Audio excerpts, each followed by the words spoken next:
In this video, Jordan Peterson talks about how we determine if someone has mental disorder and the ideals that we set for ourselves.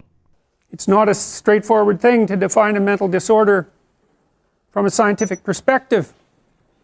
because what's healthy mentally and what's not is partly social judgment, and it's partly socially constructed,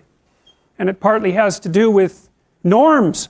and it partly has to do with ideals, because you might also say that to be healthy is to be normal,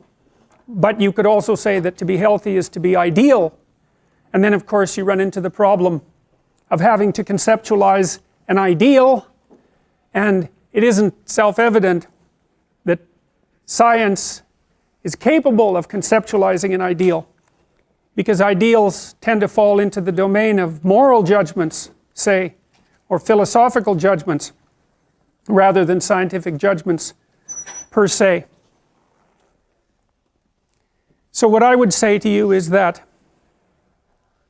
it would be worthwhile to approach this course as if you were an engineer of the human spirit, an engineer of your own spirit to begin with, but also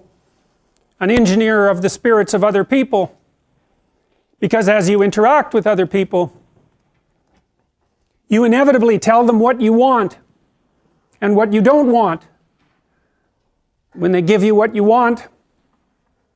and what you admire, you respond positively to them, you pay attention to them, you smile at them, you focus your thoughts on them, you interact with them, and you reward them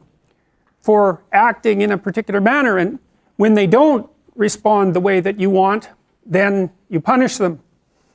with a look, or by turning away, or by rejecting their friendship, or when you're a child, by refusing to play with them. And so we're engaged in the co-creation of personalities, our own and others, and that also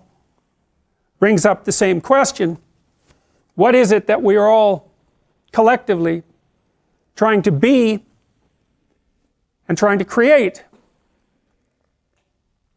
I suspect that you all have the experience of falling short of the ideal, an ideal that you hold for yourself or an ideal that other people hold for you. I suspect that you all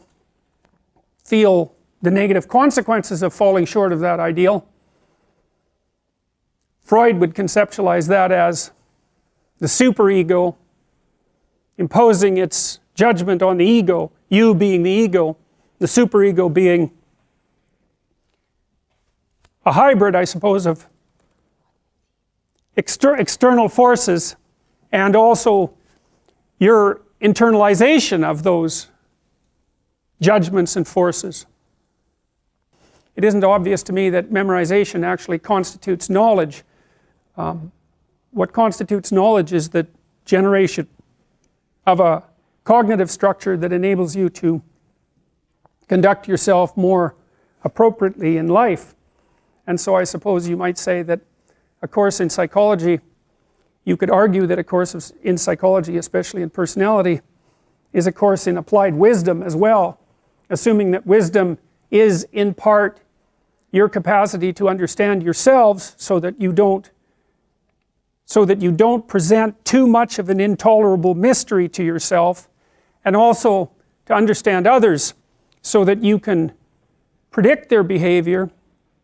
understand their motivations, negotiate with them, listen to them,